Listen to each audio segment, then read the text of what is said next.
ఈ రోజున రైతు సంఘాలు వామపక్ష పార్టీల ముఖ్యుల సమావేశాన్ని ఏర్పాటు చేయడం ప్రధానమైన ఉద్దేశం రేపు 21వ తారీఖున ఆంధ్రప్రదేశ్ ముఖ్యమంత్రి గారు నారా చంద్రబాబు నాయుడు గారు వినుకొండ వస్తున్న సందర్భంగా దశాబ్దాల నుంచి ప్రజలు పోరాటం చేస్తున్నటువంటి వెనుకపుడిచాల ప్రాజెక్టుని ఒక నిర్దిష్టమైనటువంటి టైంలో నిర్దిష్ట కాల పరిణామంలో ఆ ప్రాజెక్టుని ఎప్పుడు ప్రారంభిస్తారో పనులు అనేది రేపు ప్రకటించాలని డిమాండ్ చేస్తూ ఈ సమావేశాన్ని ఏర్పాటు చేయడం జరిగింది.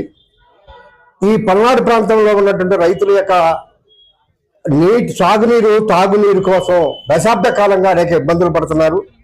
ఆ ఇబ్బందుల్లో నుంచి వెనుకపుడిచాల ప్రాజెక్టు కొన్ని దశాబ్దాల నుంచి అనేక ప్రజా సంఘాలు ఇతర వామపక్షాలు అనే వ్యక్తులు శక్తులు ఉద్యమాలు చేస్తున్నటువంటి పరిస్థితి. దీని ఫలితంగానే ముగ్గురు ముఖ్యమంత్రులు వాళ్ళ శంకుస్థాపన చేశారు.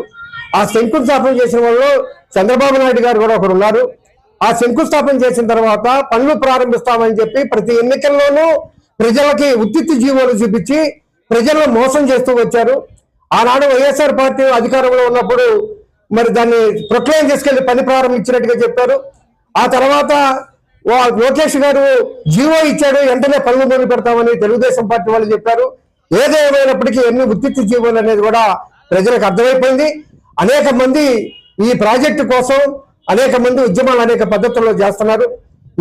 ఈ యొక్క ప్రాజెక్టును సాధించడంలో ఇప్పటికే ఎంపీ గారు మన వినుకొండ నియోజకవర్గ ఎమ్మెల్యే ఆంజనేయులు గారు బ్రహ్మారెడ్డి గారు కూడా దీని మీద ప్రజలకు వాగ్దానం చేశారు, రాజకీయ సన్యాసం తీసుకుంటారని. మీరు రాజకీయ సన్యాసం తీసుకోవద్దు, కానీ రేపు 21వ తారీఖున ముఖ్యమంత్రి గారితో నిర్దిష్టమైన ప్రకటనలు చేపలేకపోతే నైతికంగా మీరు రాజీనామా చేయాల్సిన పరిస్థితి ఏర్పడుతుంది.